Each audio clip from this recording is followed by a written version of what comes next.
Extraordinary God, Ordinary People podcast. Thank you guys so much for giving so much love to the last 2 episodes and kind of just launching this new endeavor that I've had put on my heart. But today we have a really, really special guest. I know I say that all the time, but truly, this is a special, special girl. She was one of my bridesmaids in my wedding. And she just has been such a light in both of my husbands and my life. And so, Willa, everyone. Hello. And just really quick, I'd like to say your podcast host is who you're listening to right now is a really extraordinary woman too. I know your podcast is called Extraordinary God, Ordinary People, but you are nothing short of extraordinary. So, and it's been a blessing in my life to get to know you through Ike and just like to get to love you. You. So thank you for inviting me. I'm really excited. You're welcome. So you're my first person that's not here based in Nashville, but I still always have to do a little icebreaker question. And so we were talking off camera beforehand. Yep. For those of you who don't know, they were best friends, I think, in middle school or in high school. High school, like freshman year. We were like 14. I still had bracelet, like the wild times to be alive. That's crazy. But they grew up in Seattle, and that's where you're still based right now. And so what is your favorite ice cream shop in Seattle? Okay, so this is like, I don't know if this is a hot take per se, because it's ice cream, so it's like kind of cold, but this is an ice cream shop that's from Portland, Oregon, so it's not derived from Seattle. The most famous ice cream shop from Seattle, Molly Moon's, I don't love, which is like, don't come for me, it's not my favorite. But Salt and Straw is an ice cream place, and they have these kind of crazy flavors. Like, one time I got potato salad ice cream, which was, like, a little bit nasty, but kind of delicious, too. But my favorite ice cream from them, and so, like, if you want weird flavors, or, like, last year Halloween, they had a bug, like a matcha bug, and I got, like, mealworm toffee matcha, and I really liked it. Okay. But, like, the texture was a little funky, but the taste was... Oh, sorry, I burped. But they have this olive oil ice cream that's, like, vanilla and olive oil, and it is so good. It's my favorite ice cream when I'm having a bad day. Sometimes Zach will bring it home, like they sell pints of it. And I really love it. Then there's a location, if you're in Seattle, in Capitol Hill, and then in Ballard. But there also now is one in Austin, Texas, I think, and then also in New York City. So maybe they'll come to Nashville now. I think they probably will. Everyone seems to be going to Nashville. So. That's what I was going to say. It was like every ice cream shop under the sun is coming to Nashville right now. It's so popular. Yeah, I love it. Okay. Well, next time that I'm in Seattle, we definitely have to take you. Go. Absolutely, yes. But again, on this episode, I really just kind of want to get down to your story. I know that how much you want to share, that is totally up to you. But let's just I want to start off to kind of just how you grew up. Did you grow up in the church, or was it later on in your life? But just kind of, let's talk about little Willa. Little Willa cursed in church. On accident. Little Willa Christian Church. When I was like 4, and it wasn't bad, but I did say the Lord's name in vain. I was just like, we were sitting in church, and I guess I must have just been bored. I don't know what was happening. Because I loved the music. That was my favorite part about going to church, and that's kind of where I discovered my passion for music. But it was the middle of church, everything was kind of silent, and I went, oh my God! So loud, and my mom was mortified. But I've been at the same church my whole life. I'm a member of the Lutheran Church, the ELCA, but I attend Central Lutheran, which is in Seattle, and it's like a really awesome congregation. It's open and affirming. My parents are gay, and so they felt very welcomed into that space. And I just have loved the pastors who've served the church through them. And then when I was 14, so I grew up, I went to their Sunday school every Sunday and participated in their kids choir, and every pageant they would let the kids pick whatever animal they wanted to be in the nativity. And so like I was the swan of Bethlehem one year. What? And it was like, and then like the butterfly, they just like let the kids do whatever they want. And I really do think that is like where my early love of theater was fostered. And Johanna, who's like the leader of the youth choir and the pageant and everything, she did a lot of local theater and had cancer, and she, I think like in that, like it really invigorated her faith, and she came back to the church with like this passion to kind of help lead the kids through storytelling. And then when I was 14, I did 2 years of confirmation classes, and I thought my church did something. Did you also? Yes. Yes. So, okay. For those of you who don't know, I was raised Lutheran too. Yes. Got baptized at a young age, and then I got reconfirmed. Okay. Yeah, I was baptized. Yeah. So because of my the complexities of my birth, I was actually baptized in the hospital because they have like an all faith chapel. And so our Pastor Shannon, came to the hospital where I was in the NICU and baptized me there. And then I had like a second baptism when I was a little older, like maybe one or two. But my mom wanted to get me baptized as soon as they could safely do so, which is special and ties me, I think, to my birth mom a lot. My other mom is not practicing Christian anymore. And but she'll attend like on the holidays and when I was getting confirmed, obviously to support my my journey in faith. But yeah, the confirmation classes lasted 2 years, and the first year was like really focused on scripture, like understanding the Word of God, Bible study, and then also understanding Lutheranism and like why the church split and like kind of the history of biblical translation and all sorts of the ins and outs of Christianity. And then the second year was devoted to like interfaith studies, and so we did a lock-in with a local mosque, and we attended Jewish services, we attended Buddhist services, we went and toured all these different temples and like met with faith leaders in the community. Yeah. And I think my grandfather is a theologian, and so I just have a lot of passion towards religion. Like he's a New Testament scholar specifically, but he like headed the Emory theology department, and so he had a lot of like faith, people who studied faith of various kinds in his life and would talk to me about it, and I got to meet a lot of people through him. And as a result, I think I just was always really curious about how faith moves through people, any kind of faith. And then we were asked to make a choice. Did we want to continue forward with Lutheranism? Did we want to shift faith to a different tradition? Or did we want to, leave the Word of God where it was and go on our own journey? And I chose to stay in Lutheranism. And then also we had to write an essay about what elements of the other faiths that we thought we could incorporate into our practice. And then what about Lutheranism and its heart, like what did we resonate with? Yeah. And so we had to write 2 essays. Yeah, it was pretty intensive study. But as a result, I think I just like got really close with the people that were there in the church. And then also I had a lot of respect for faithful practice of religion at all, like for anyone. And I thought that it was just like such a special community maker. And I think that's where it really landed for me. And then I started teaching Sunday school when I was in high school. And so I taught the Godly Play curriculum. Yeah. Awesome. My first job was Sunday school teacher. It was fun. The kids were a little bit wild, but they were cute. Kids aren't a little wild. I know, right? And it would remind me of my life, like my past too, and like getting to see my Sunday school teacher, Teresa, who still teaches, working with me and helping me, mentor these children. It was just such a full circle moment. And then when I was in the hospital, because I recently had some trials, which I'm sure we will discuss, the Sunday school classes sent me cards. Teresa, and that just like felt so potent. And I've always considered where my faith is strongest is in community, and like in seeing how people come together through, like that is the Holy Spirit to me, is like how people are drawn to each other.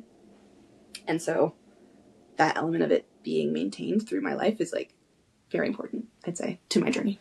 Yeah. Well, God does tell us that we can't do this life alone, that we have to do it together. No, I really do think like the way that we enact the word is through community. Yeah. Yeah. Because how are we supposed to reach the unreached if we don't have conversations or invite them? We need to have conversations. Yeah. Yeah. And like being spiritually curious, I think, is like walking in like having curiosity, thinking, doubting, being in dialogue is the way to strengthen faith too. It is. Yeah. Absolutely. Trials and tribulations happen for a reason, but I always feel like you come out stronger at the end of your faith journey, but also just yourself. But when you got confirmed, my confirmation was not as... Ours was really studious and in its nature. More so mine was a class. So during my 8th grade class... Oh, wow. Like at school. We had it at school because I went to a private school? And a Lutheran school. Okay. So 8th grade was kind of like Cool. we had religion class since Yeah. I was probably in kindergarten, and then during 8th grade was when they flipped it. And so then we had memory verses, and we had to like, was it Martin Luther? Yeah, Martin Luther's theses. Did you have to Yes, I had Yeah. to memorize all of We had that, to Yes. what the commandments meant and everything. And so I hmm remember coming in the class and we would all have our books out and we'd all be freaking out because we forgot we had a memory test that day. And we were always the first class in religion class because my homeroom teacher was the religion teacher. So he knew if we forgot Oh, that he would. yeah, he had his ear to the ground of everything. That's so interesting. We had But such our we yeah. didn't go through learning all the other different faith and everything. We really went through the book. Yeah. But I think what was really the thing that stood out to me during mine was that we all had to pick a confirmation verse. And so We we did too. all, yeah. I could not remember what it is. They like After the painted last few it years on I've like felt, or they like stitched it in this felt thing. So I have that in my childhood bedroom. Really? Yeah. Oh, And that's so funny enough, we were reading the Bible yesterday, Ike and I, and then he started reading my confirmation verse, and I was like, that's so sweet. What is it? neither death nor life, neither angels nor demons, nor anything else in this world can separate us from God's love. That's wonderful. I think that mine was about the Tower of Babel. But the only reason I know that is because, oh my gosh, I really think this is one of the lesson plans that we had in my confirmation, and I'll never forget it. It was like, still to this day, like, I'm a teacher, and from a teaching standpoint, I think it was just like really a genius way to impart a lesson. But we had to partner up and then make a peanut butter jelly sandwich. And one of us could see, and one of us couldn't see, and we were the hands, and the other person could see, but they couldn't touch anything. And so we had to like talk about how to do it, and that was basically the way that they explained how like why churches and communities help us facilitate a relationship to God. Wow. And you would be and like about why it's important for us to all become conversant in our faith so that we can talk and like explain it and like communicate with each other. That's cool. Yeah, it was really cool. I will totally feel that one day except for peanut butter. The only thing that I remember from the actual ceremony, or I guess service, when we got confirmed in the church, is we wore these like white robes, and oh my god, yes, they went to the ground, and I kid you not, they made us like, I guess you had to kneel in front of the pastor, and then they would bless you on the top of your head. I had just torn my ACL, and so I couldn't kneel, and I was the last person to go up.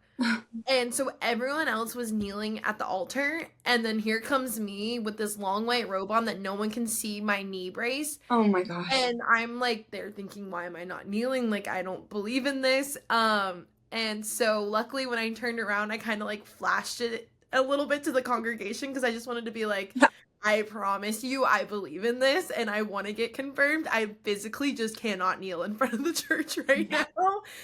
And then the bell would go off. So they would ring the bell every single time that one of us got confirmed. And then we had to go sit back down. Yeah. My graduating confirmation class only ended up being 2 people. It was me and a girl named Anna. No way. Yeah. So it was like there were a lot more people in the class. And then sometimes because kids would like leave or like have school sports and just not be able to make it, sometimes people's journeys were like 4 years. Mine was just 2 because I was able to make the majority of the classes. That makes sense. So do you feel like from that point at 14, your journey with faith never stopped, or were there points in your life that it kind of took a turn? It stopped. Yeah, it stopped. Okay. My friend died when I was 18. And it was like very shortly after my grandma passed away. And I went to church. And I remember leaving and like there's a piano room. I'm gonna cry. There's a piano room that sometimes I would sit between Sunday school and before church, like in the, oh my god, what's the word for the community hall of a church? Parish. Yeah, okay. And I would go up to where the piano was from the kids' classes and play it and write music instead of being in church, which is not great, but it felt really like music is how I feel close to God generally. And I was playing the song and I just remember being like, why would this happen? if there's a God, like, why would this happen? Mm-hmm. And I stopped going to church for like a year and a half. I mean, I attended like Christmas services, Easter services, Palm Sunday, churches, like in services that were important to my mother. Yes. But I felt very distanced from my faith because I couldn't understand why tragedy was able to continue. But also, like, the Bible's full of tragedy. Like, Jesus did not live an easy life. And I think that is what kind of brought me back. Yeah. And my roommate in college, she is very faithful, and her mom works for their church, and she's just really connected. And seeing her, it always comes back to community for me. Seeing her community support her family through some hard things in high school reminded me that Jesus is not like a magic wand, right? Like the word of God is not something. It's just a way to try to make it through a very hard world and make light, you know? And I remember the Christmas service of the year after, I'm gonna start crying. My friend passed, and our pastor, who at the time, Cindy Salo, I think she lives in North Dakota now. She moved, but she said that she was like, it is no accident that we have the brightest holidays and the darkest times of the year, like across all cultures. And I was thinking about like the birth of Jesus, and how, I know the church like placed it, and like technically it's in June or whatever, but that there is like this want to celebrate light in the darkest times and to find light in the darkest times, and that is light. So, yeah. Wow. I've literally never told anyone about this. That's insane. I like don't Thank you talk for about opening up. I grew up, my community growing up, like outside of religion, was almost all atheist. Wow. Or Jewish, which is like great. Love my friends in their faith journey, and I was the only one who was Lutheran that I didn't know any other Lutherans besides the people at my church. Like nobody at my school. Wow. And so I just didn't talk about it a lot. And I always had this conception of myself as super religious. I think I told you this. And then I went to college and I was like, oh my God, I'm an atheist anywhere else and just super religious in Seattle. Like my view of religion is already a little bit distanced from like the fervor that some people experience, which is awesome. And I love that they're walking in the led of the Lord that way. That's just not how I walk. Yeah. Wow. Well, first off, thank you again for sharing that. I'm so sorry. Yeah, I have no words other than wow. But crazy how God works. And Crazy how God works. in the best ways, but also the hardest ways. And you're right, it's not a magic wand. And I thought for a while that if you were a Christian, everything would be okay and life would be okay and it would be easy. And I think it takes strong faith to be able to go back into that, because a lot of people do walk away after there's a lot of hurt, especially in the church, but just in your life, because I've had experiences with other friends that have lost people in their life that they just never went back to church because they just disliked God so much that how could that ever have happened? Yeah, and I think like there's a tendency when you have faith to then like look to it in hard times and be like, why is this happening? I thought I was good. Like God, I thought we were on good. the same Yeah, page. I thought, right, what is happening? And I just think for me, like I practice a pretty guilt-free form of religion, just because I don't think like that we need to ask mercy to God. I think we need to ask mercy to each other. Like I think it's really about like the word of God is an instruction manual for how we can make it better. Like it's not going to be naturally better, but it's like, how do we find the joy and find the light and find the connection that is encouraged and laid out for us in the Bible? Yeah.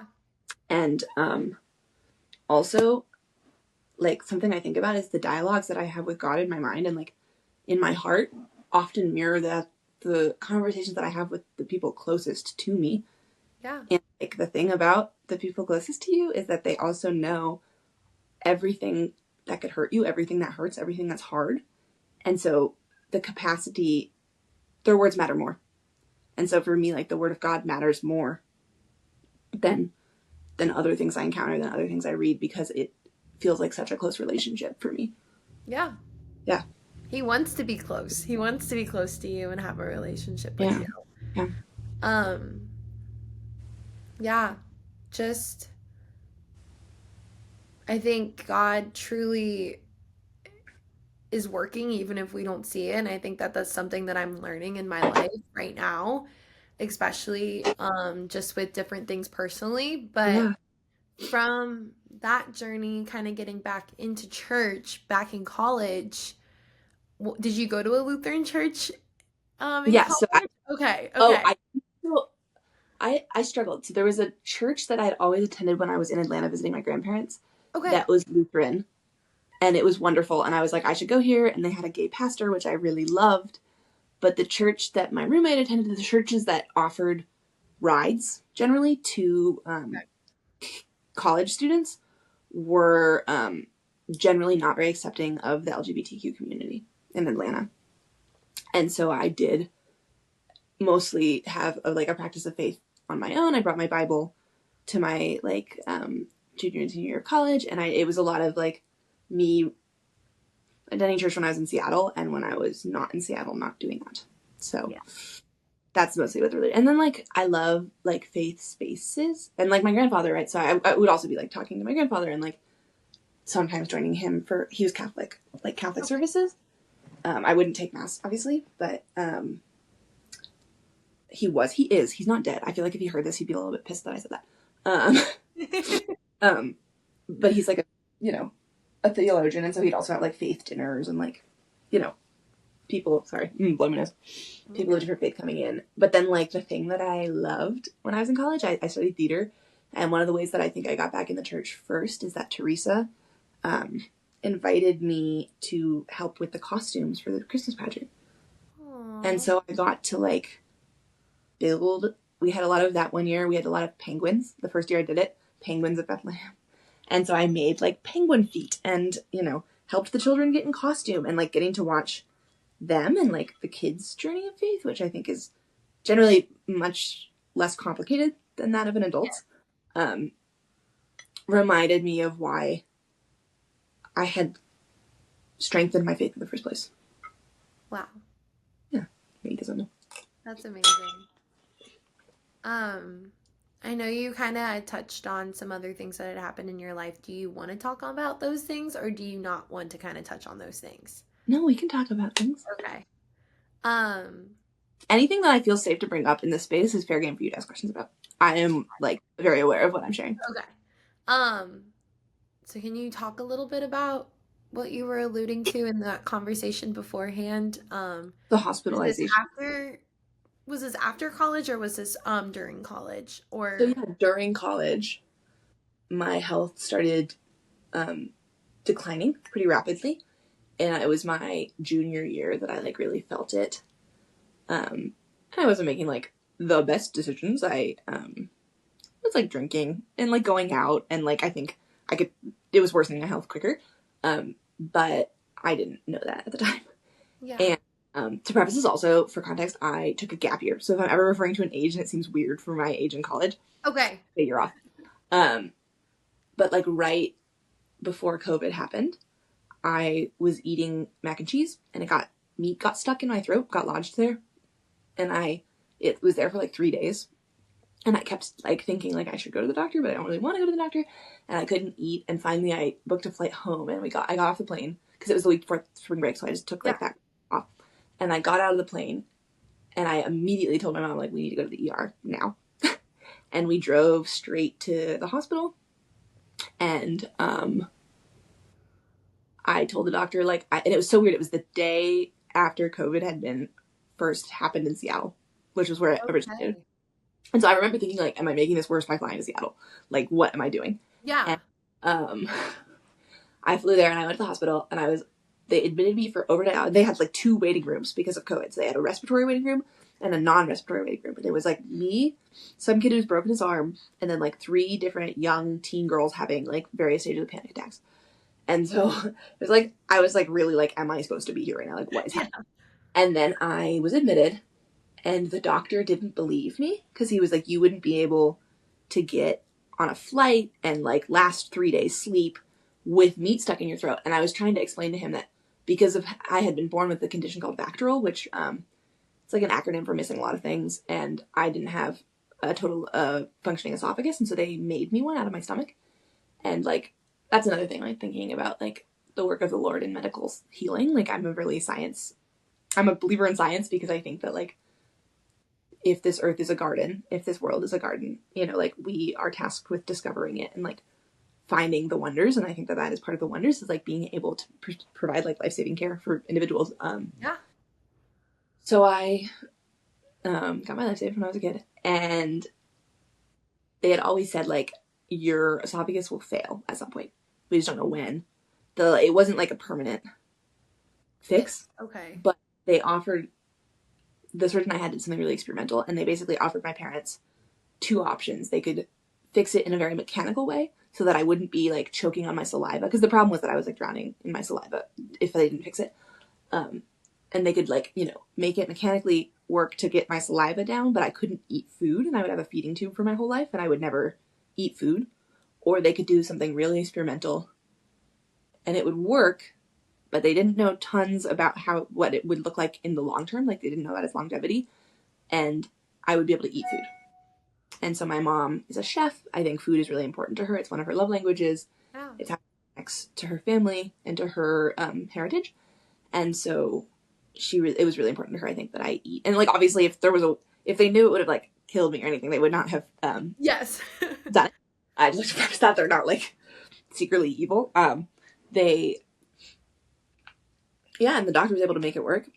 And I love food. I love to eat. I think my parents made the best decision ever in deciding to go that path. It would have been hard otherwise. But it also meant that there was like some unknowns. And so when I was in college, those unknowns started making themselves shown.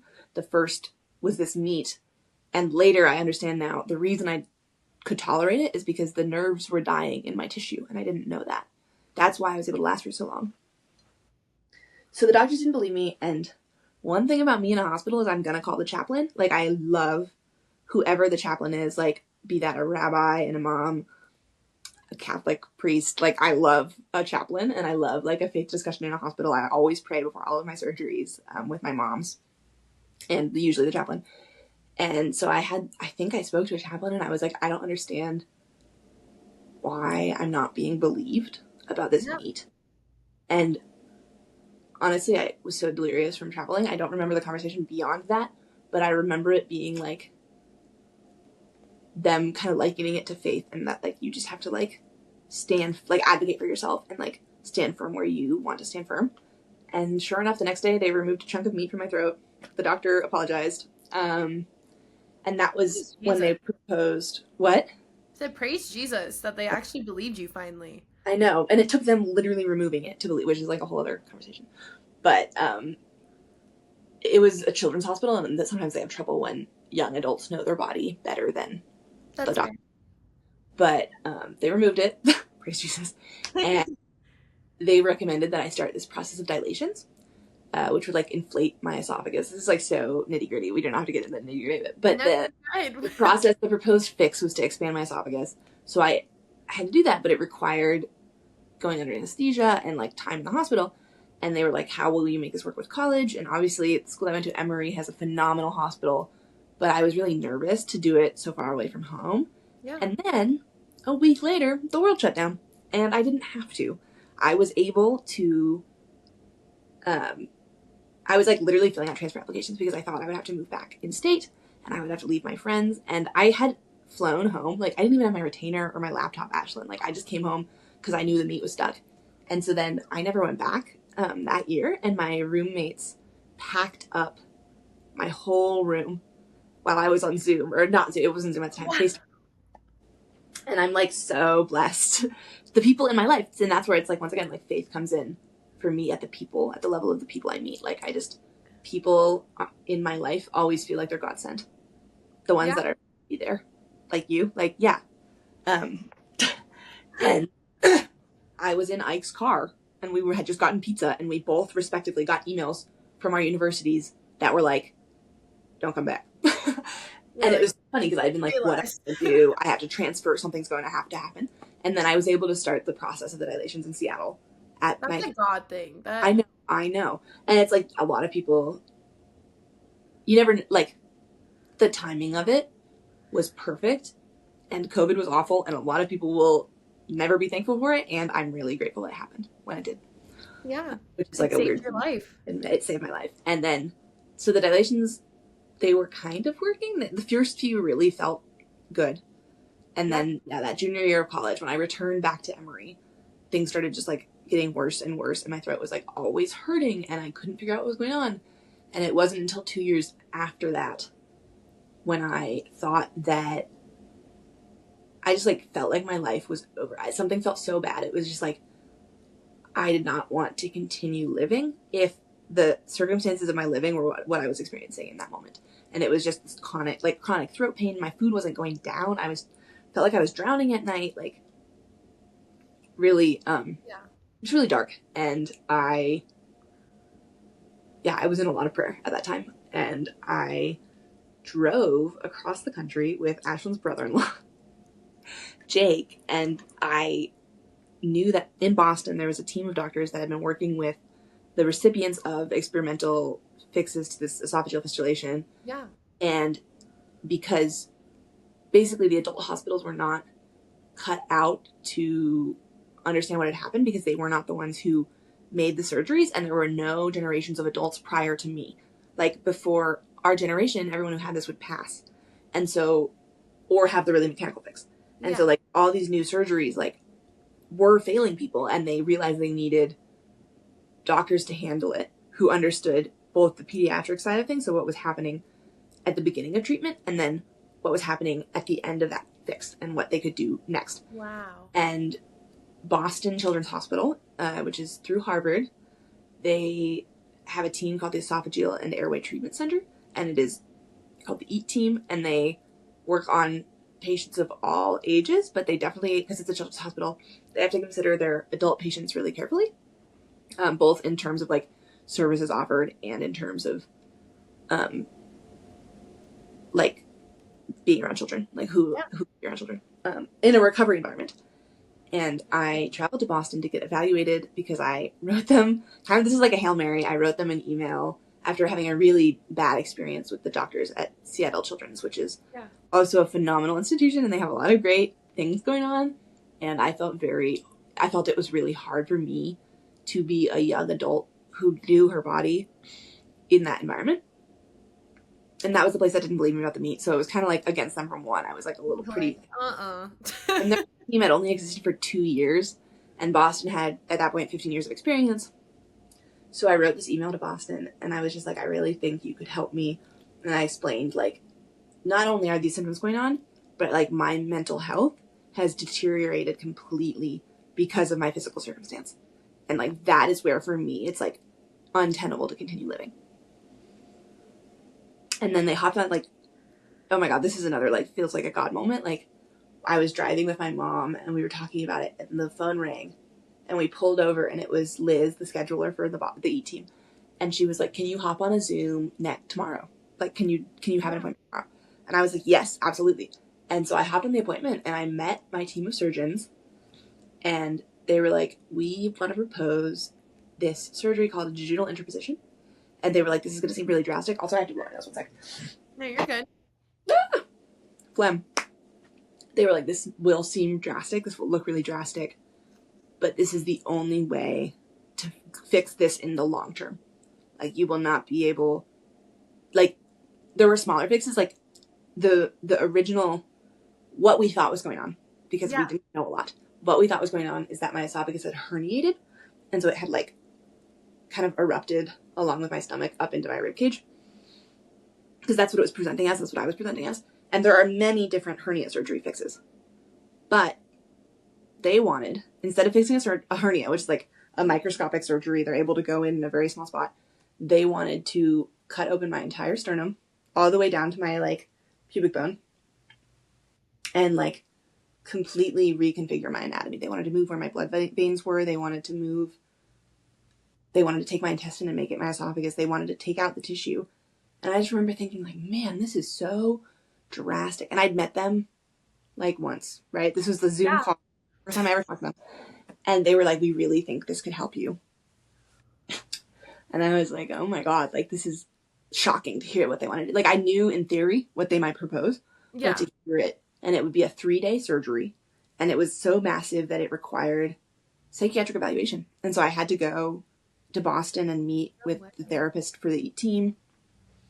Because they, you know, recovery is as much about body as it is about spirit. And like, you need to have like, I mean, you understand with your ACLs, like you need to like have a fighting spirit in a certain way. And like, I'm not saying they like don't take in people who don't have a fighting spirit, but it was just like bizarre. And then, oh my gosh, can I share the craziest God moment I think that I've ever had in my life?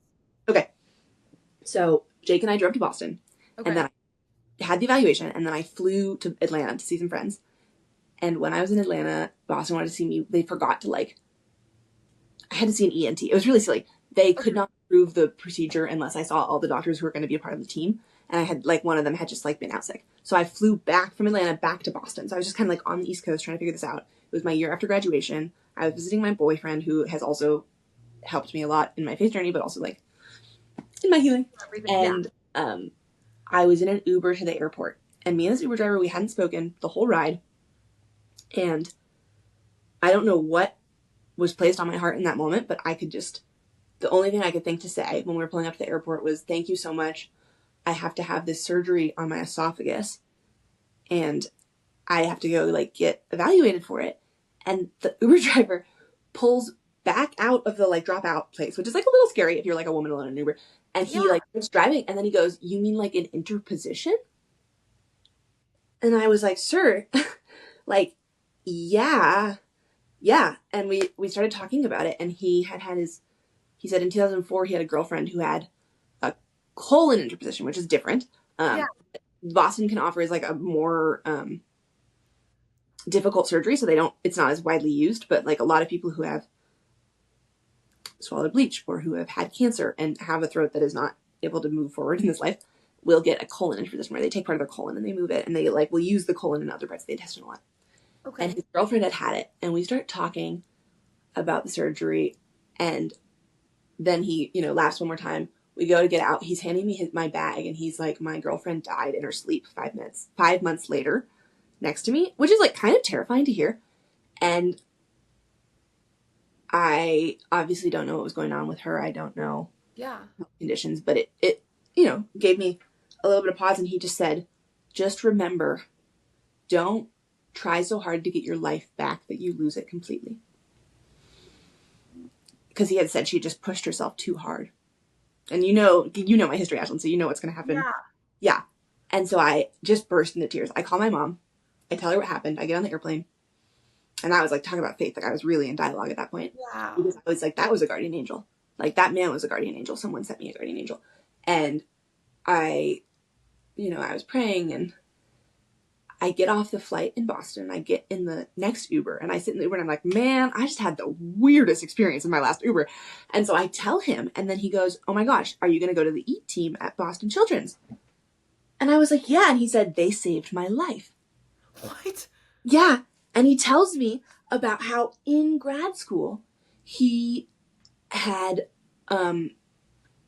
severe Crohn's and it like killed some of the tissue in his like intestines and he didn't know it. And he like had to be medevaced from his like campus. I think he was in Rhode Island at RISD and he had to be medevaced to Boston and the EAT team took him on and like saved his life. And then like he had not the surgery I was going to have, but very similar surgeries. And he was able to give me like concrete information about what it was like to be at the Boston hospital. And I just remember thinking after that Uber, like those two drives back to back in conjunction was like so God sent. Like I have chills. Right? I literally have chills. Someone who was instilling some worthwhile caution in my, into my pursuit of my healing. And then someone who reminded me of the good of the surgery when I really needed to hear that. And the hospital that you're about to go to. In the hospital, in the program. In a way, too. Yes. Yeah. And I never obviously saw either of those gentlemen again. And I firmly think that they, in those moments, they're like, heaven was at work. There was more than just us in that car. And I did end up having the surgery, and they ended up moving it up. It was supposed to be in January. They called and said, can you do it in October?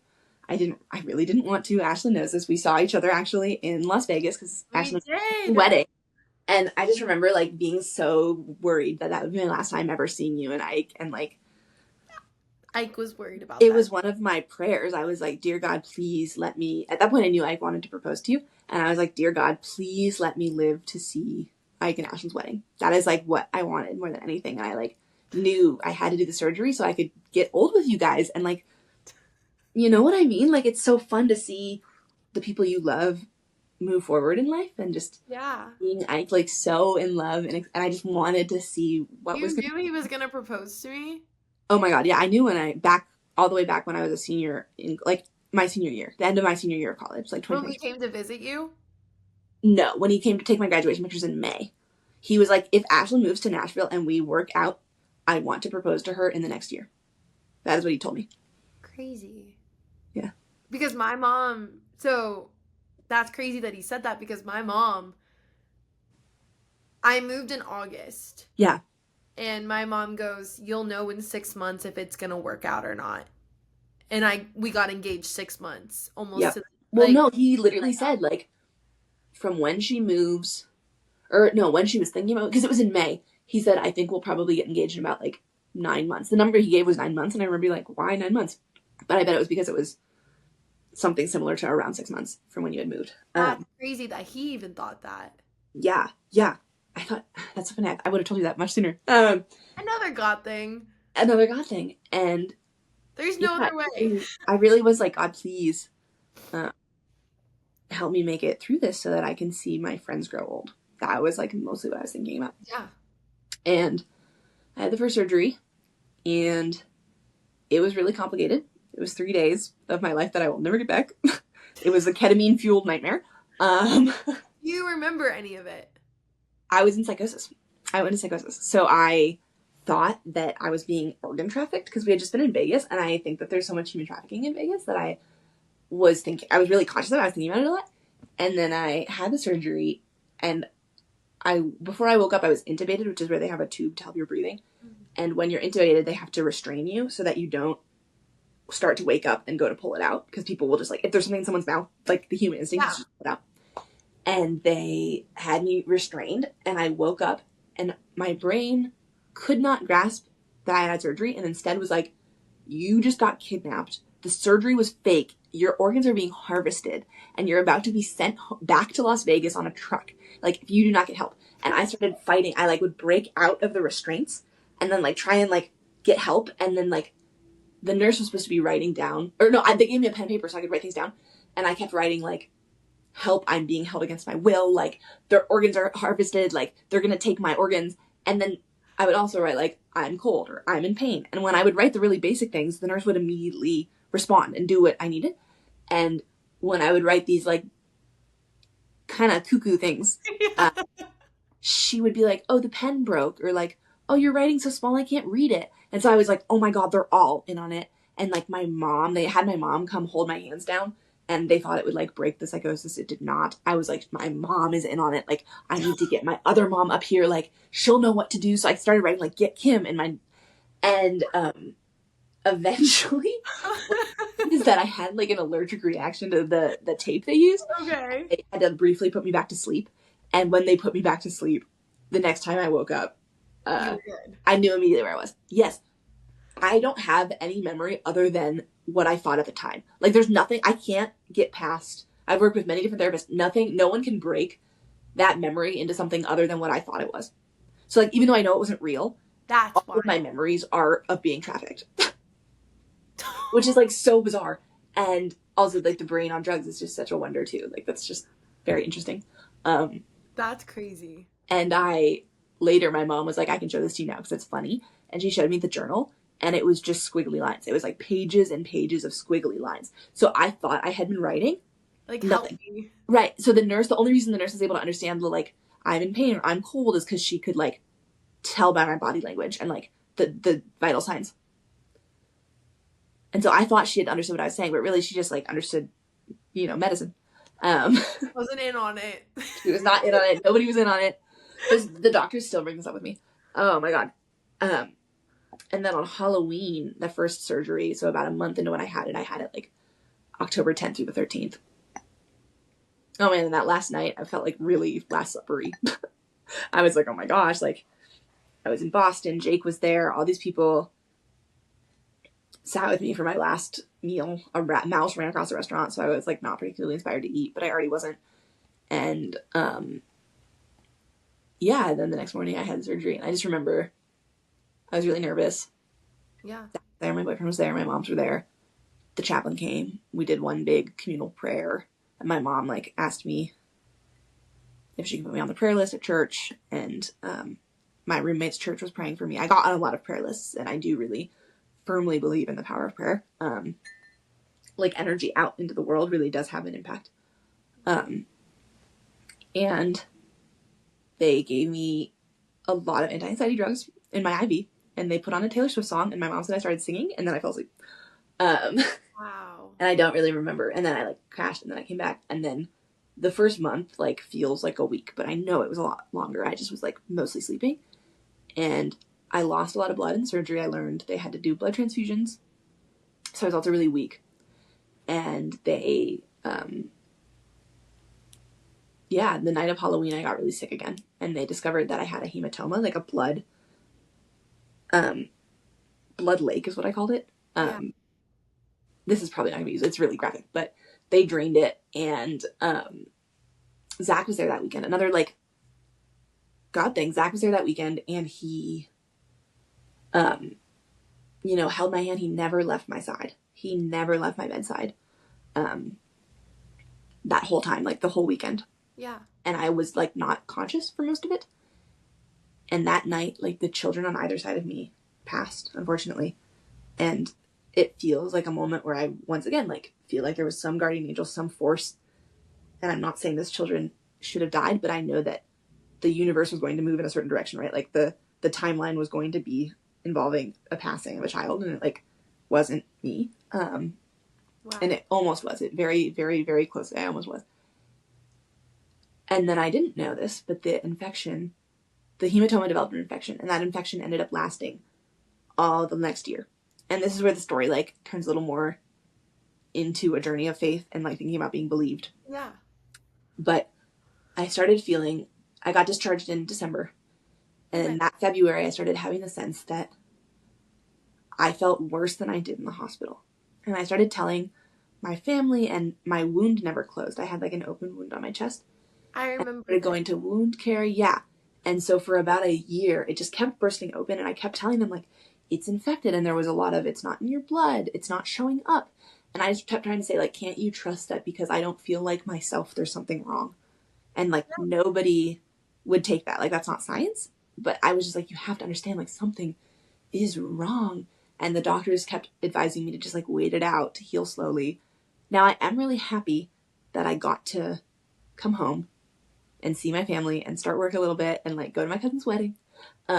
And see your engagement. I remember I saw you when we were playing basketball too. Yeah, exactly. Yeah. And because everyone told me that I was supposed to be fine, I was like, I'm going to just try to be fine. I'm going to act like things are fine. But I didn't feel fine. I didn't feel fine in my heart. I didn't feel fine in my body. And also that guy was like, don't push yourself too. Yes.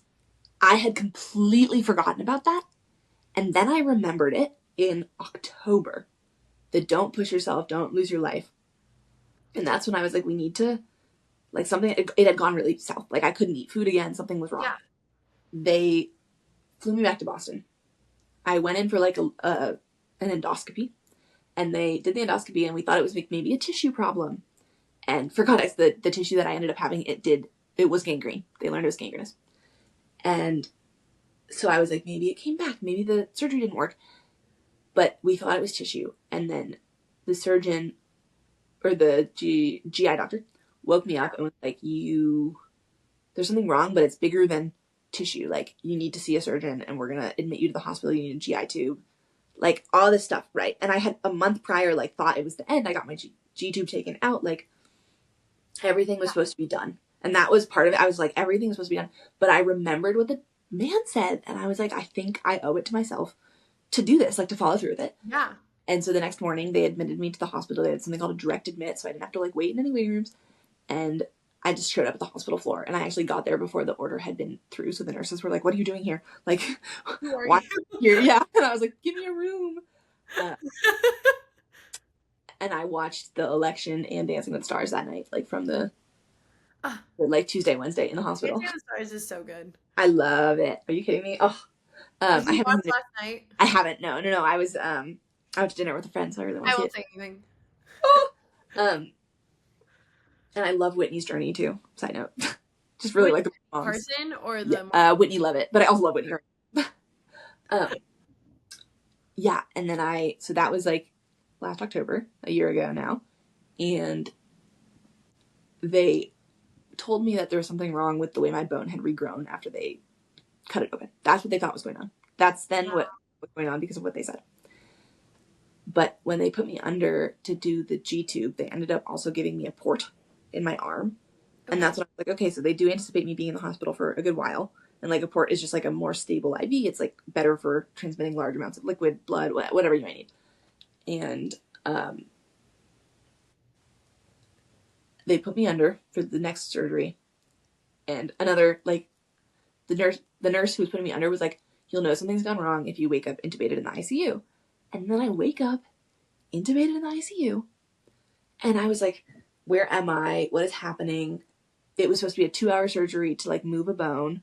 And I'm in the ICU. And it took the doctors about 4 times explaining this to me before it really stuck, that the infection from the year before had never left my chest. And it somehow had gotten, like, trapped between the bone and my esophageal conduit. And it ended up eating the bone alive. And then it, like, dripped down. The bone dripped onto my esophageal conduit and then broke it open, and the conduit had grown into the bone. And they had literally never seen this before. They didn't even know patients could have this. And even weirder, because of the way the bone was shaped, and it's such a big bone, that it didn't ever enter my bloodstream. So it was undetectable. But by the time they reached it, it was like a week later, and I would have probably, like, it was bad. It was really bad. And Anne, the chaplain, shout out to her, they had her come in, and they had her be there to try and help me understand it. Yeah. And I think having her presence and just kind of being grounded in my faith helped me accept what was happening and understand that it was a blessing, even if it was, like, a really hard, it was going to be really hard. Yeah. And so I had to quit my job from, like, my mom's had to do everything for me, essentially, but I had to quit my job. I had taken a day off work, and I had to also tell all my friends, like, this thing that saved my life that I thought was, like, going to be it. Yeah. Something happened, like, a mistake happened. And they had to cut my sternum open again. And for context, they don't, if you know you're going to have a sternotomy, they try to wait 24 months, 2 years before they do a secondary sternotomy because of how much time it takes the sternum bone to heal. Yeah. It had been 13 months when they cut the sternum again. But so that means that, like, literally they had no other choice. They did not know what to do. And luckily, they had decided to fly in the creator of the original surgery to be in the room because they suspected something might be going on. And so this man that I had never met, this doctor who invented the surgery, was able to help come up with a solution. They took the whole back half of my sternum off. They cleaned out the infection. They got rid of all the infection. They healed the conduit. A third of the new conduit that they had made was destroyed. So they had to heal a third of the conduit. And this is another thing where I'm like, oh my God, like, we are God's children. Like, our bodies are so sacred. Like, them coming in the way that they did. I'm just, like, in awe right and, like, now. Saving it, right? And they ended up fixing the sternum, and then they took muscle from my pecs, and they put it between the bone and the conduit, so if ever one had a problem, yeah, it would never impair the other, like what had happened, because apparently they like to grow together. And then I was in the hospital for about 2 months recovering from that surgery. Unexpectedly, I had a lot of panic attacks. I think that this the second time around was a lot more challenging for me than the first time, because the first time I knew it was a good thing that I was doing, and I thought because it was a good thing, it would be easy.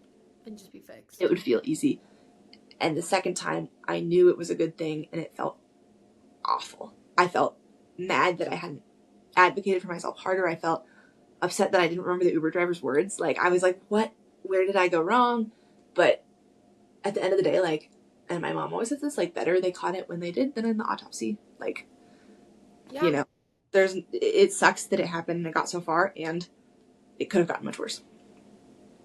And so, yeah, I think that the second time in the hospital, like, and the chaplain would come almost every day to pray with me, because I could not make it through my time without having some form of spiritual grounding. Like, I just really needed to feel a connection to something larger than myself, and to, like, an outlook towards others instead of, like, completely on me. And, like, she would also just come and share poetry, and we'd talk about Taylor Swift's music, and, like, it wasn't just religious, and, like, sometimes her secondary, like, another one of the chaplain, who was a rabbi, I think her name was Sharon, I don't remember, I was on so many drugs, would also come, and we would chat about, like, Judaism and faith in general. I think that faith leaders of all kinds are generally really good at just discussing someone's power. And Ashley and I, another thing that I have told very few people is that I'm looking at going to divinity school to pursue becoming a chaplain. Wow. Because I really think part of my ability to heal was based on my ability to feel the spirit, and like that connection to, like, for me, like, the light that comes from my faith and not Jesus, Christianity, and, like, Lutheranism and Jesus, like, the light from Jesus really did give me my own light back. Like, I needed a source that was outside of myself. Like, you can't sustain yourself on your own light. Like, you need, something larger to.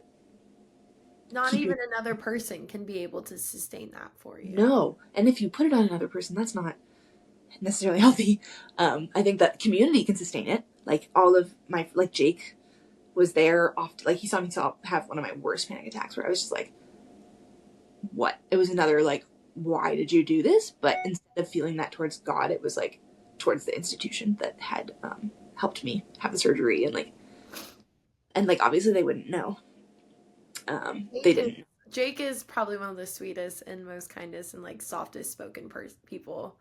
He is so kind. There was a girl in the hospital named Gloria. She was 9, and she had been at the hospital. She's from El Salvador, and her family had sent her alone so that she could receive life-altering care. And she had been in the hospital for, like, 10 months alone, with the nurses watching her. I get, like, tripped up thinking about it. And then when I was there, she got discharged. She got to go home. And, like, right before she got to go home, Jake and I had been playing music, and she walked by, and she was like, can I show you guys my TikTok dances? And she did, like, the cutest, and she had, like, an IV in her and, like, a ostomy bag. Like, to her credit, she was working with a lot. And she busted into just, like, the most soul-warming dance moves. And then she was like, oh, you guys are playing guitar. Like, do you have anything? And Jake literally was like, nope, like, you have blown me away. Like, nothing else. I could do anything else. Like, he did not want to perform for her. He was like, you did it. You knocked it out of the park. Like, we don't need any more performance. I love like, that. He didn't want to follow her up. It was so funny. Yeah, when she got discharged, like, all the nurses on the hall lined the walls, and they were, like, cheering and throwing, like, they had pom-poms. So it was really cute. My discharge was a little creepier. It was, like, the middle of the night, and all the nurses couldn't clap, so they went like this, all staring at me. And they'd given me, like, extra drugs for the airplane, and I was like, what is happening? Am my organs being trafficked again? Yeah, is it happening?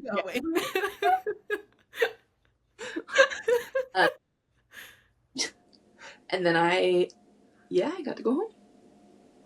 And then I just went to Boston last month. Or not even last month, 2 weeks ago. And I got the all clear on the new surgery. And then I don't have to come back for another 3 years. It's a God story. Like, yeah. Right? There's no other words, like you were saying. Like there has to have been something bigger than all of us, and that Something was is working. God at the end of the day. Yeah. Like Yeah. there's no other For words me, it's than God. that. Yeah. And like, I think that a lot of my team, like, are of different faiths and have different things driving them, but the thing that they're all connected by is this like common belief that the world can be better and that they can help it with their specific skill set. Yeah. And like, that is where I find, like, I just find faith so beautiful. I was talking to Zach about this because he's an atheist and sometimes he'll go to church with me, but we were talking about religion and he was like, does it ever bother you that I'm not in a religion? And I said, no, because what bothers me is when someone is faithless, but like having faith in something, like, and in Zach's case, I think it's in the human condition, and it's in like how beautiful the world can be because of the people in the world. Yeah. And like some people have faith in science, some people have faith in Allah, some people, like, everyone has a different place where they put their faith, but it's the people who have no faith in anything that really it freaks me out a little bit. Yeah. Because when I encounter great faith, I think I encounter great change. Yeah. And that really matters to me. So that was where, for Zach and I, that was like a whole conversation, and I was like, just really, it just matters that you have faith in anything, you know, in something that really is outside of yourself and around you. Yeah. That was on me. Sorry. Yeah. Water bottle fell. Your water bottle fell? Yeah, we're good. Like a classic water bottle fall. Like, Right, there's gonna be times to get water too. no, you're good. I didn't realize how much I talked until I saw the thing go into the 1 hour mark, and I was like, No, you're good. this story is so long. No, you're good. Thank you so much for sharing that, because I never want to like force anyone to be able to tell their story, but I truly believe there's a power in a testimony, and there's people that need to hear this, that no matter what they're going through in life, or if they're going through a medical procedure, that they will take away, I would hopefully believe, faith, hope, love in your story, because at the end of the day, that's all we need to share. Like, absolutely. It's like the story, you know, like the parable with the guy in the flood, and he's like, I need help, and he's like, God, why didn't you help me? And God was like, there was a boat, I sent a boat, like, I sent people to, like, and he was like, no, God's gonna help me, like, I'm gonna wait God out. And like, for me, like, the energy of the Holy Spirit is like in the people that we encounter, and like who, and like, I know that sounds kind of woo woo. People, sometimes my mom is sometimes like, you're so woo woo. I think, like, for me, the Holy Spirit is the thing that drives people and like connects us, and you just have to understand, like, for me, I have to know when what I'm being faced with in this world is like made for me. I'm being faced with it for a reason. Yeah. This is and something is happening here, and like that is the way to save my life. Like, finding out that she was gangrenous, that the surgery, if I hadn't done it sooner, would have killed me. Like, yeah, like, just there's so many times I almost died this year, and the one consistent part of my life that was keeping me out of death was like accepting what was coming my way. Yeah. And like taking action. Ooh, it's 11:11. Make a wish. It's 1:11 here, but I'll make No, it's 11:11. Make a wish. But my last question before I let you go is, if there was anyone that was struggling with faith or with God or is on the fence, what would you say to not convince them, but just to help them along in their journey? Yeah. I'm trying to think of what I would share.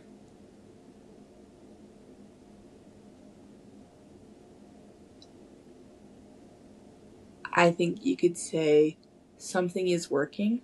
Something in your life is working, whether you're seeing it or not, and however you choose to see it.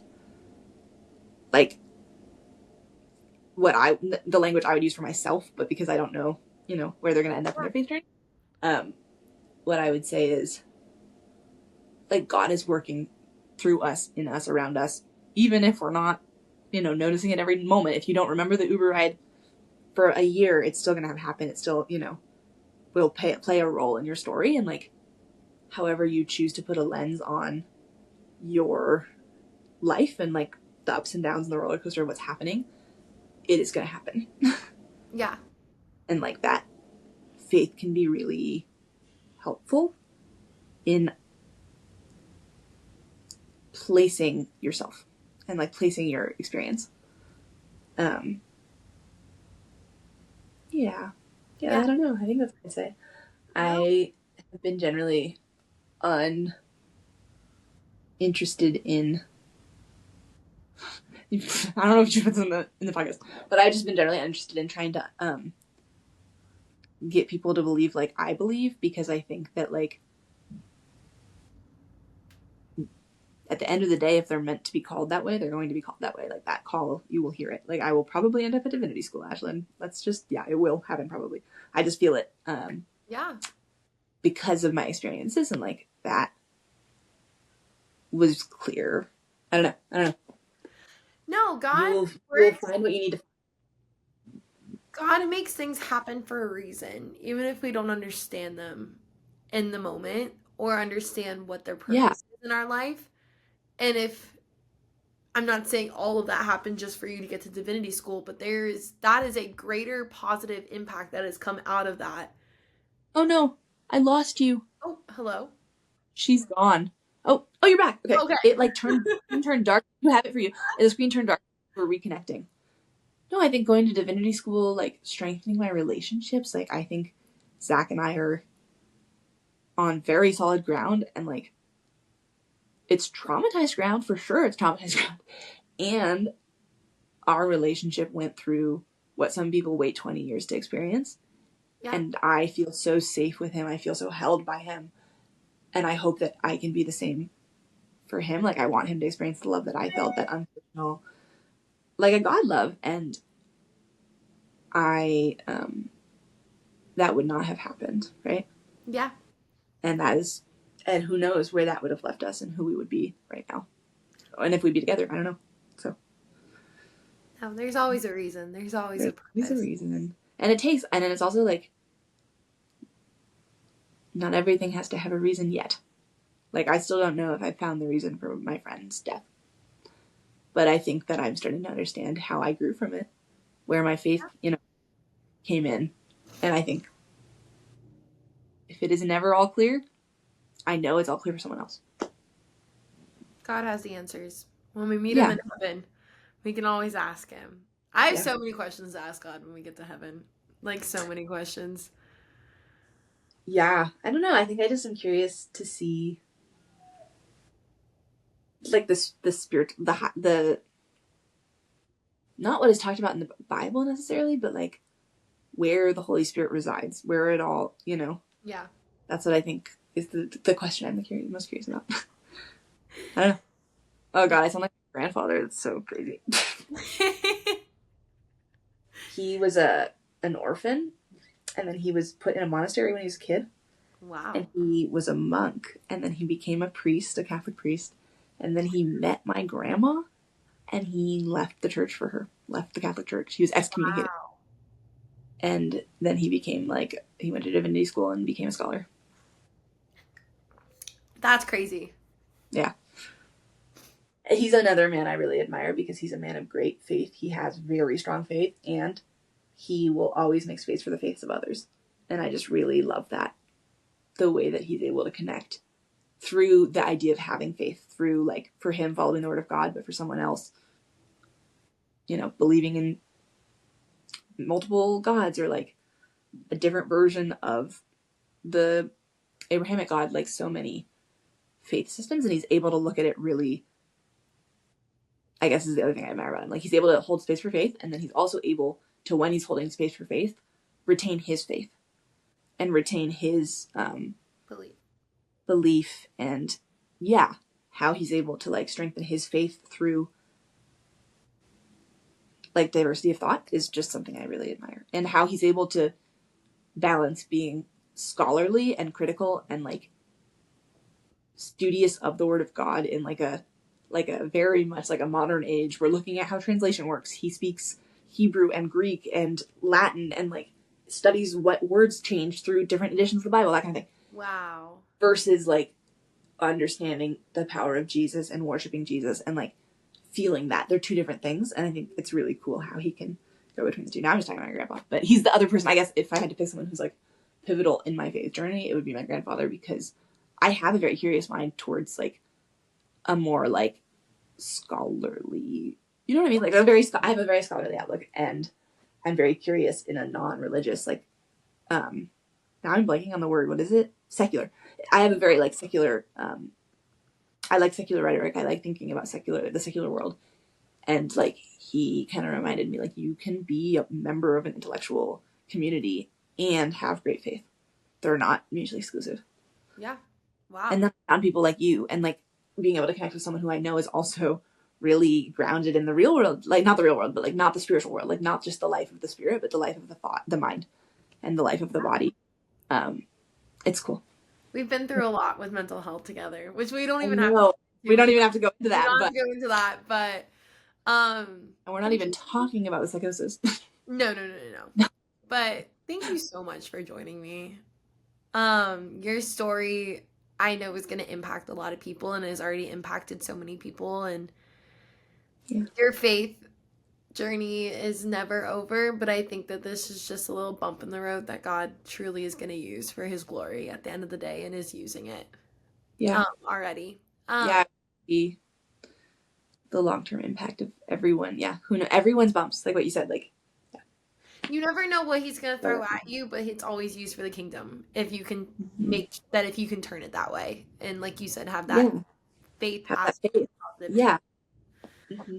But, before I let you go, I just want to say, I love you. I love you. Friend. Both Ike and I, we are so grateful to have you in our life. And Zach. I want to get to know Zach a lot more. Shout out Zach. Zach. He was so excited about this podcast, by the way. He was like, oh my God, I get to listen to the Extraordinary God pod. That is so sweet. He keeps saying the God pod part is really a fun thing to say, I think. It is. I like. It's a smart. That, and then I was like, you should just like hyphenate it for like social media and everything. That's the cute. Yeah, like the way to talk about it. But thank you again, if you guys haven't subscribed or followed, please, you guys can always do that. At Instagram, TikTok, I have a Facebook now too. She's on Facebook. Yeah, gotta reach everyone. Can't just have Instagram and TikTok, because I'm getting older and I have no idea how to use TikTok anymore. Me neither. I don't like that it has like. I need the 9-year-old. I need the 9-year-old to teach me how to use TikTok. Did you see that the Catholic Church canonized a saint, the first like 21st century saint, and it was a man who, a teenager who like dedicated his life to translating the miracles into the internet and like making a website of God's miracles. Oh.